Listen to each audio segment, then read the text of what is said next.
আসসালামু আলাইকুম। আপনার নামে আপনার এনআইডি দিয়ে কয়টা সিম রেজিস্ট্রেশন করা সেটা যদি আপনি জানতে চান, আজকের এই ভিডিওর মাধ্যমে জানতে পারবেন।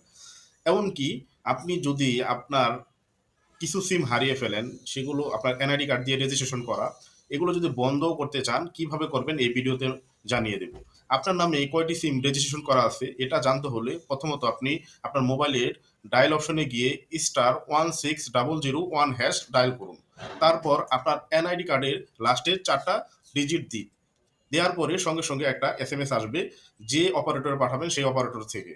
আর সেই এসএমএস এর মাধ্যমে জানতে পারবেন আপনার এনআইডি কার্ড দিয়ে কয়টি সিম রেজিস্ট্রেশন করা। এর মাঝে যে সিমগুলো আপনার হারিয়ে গেছে সেগুলো আপনি রেজিস্ট্রেশন বাতিল করতে চান, আপনি কিন্তু করতে পারবেন।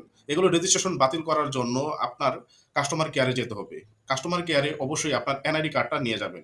নিয়ে গিয়ে আপনি আপনার সিম নাম্বারগুলো বলবেন, বলে তাদেরকে বলবেন যে এই নাম্বারগুলো রেজিস্ট্রেশন থেকে যেন বাতিল করে দেয়। তখনই তারা আপনার এই নাম্বারগুলো, যে নাম্বারগুলো আপনি সিলেক্ট করবেন রেজিস্ট্রেশন থেকে বাতিল করে দিবে। এভাবে আপনি নিরাপদ থাকতে পারেন বিপদে পড়ার আগে। কারণ যে সিমগুলো হারিয়ে গেছে এই সিমগুলো যদি অন্য কেউ পেয়ে যায় আর তারা যদি কোনো অপরাধ চক্রের সঙ্গে জড়িত থাকে কিংবা অপরাধ করে, সেটার দায়ভার কিন্তু আপনাকেই নিতে হবে।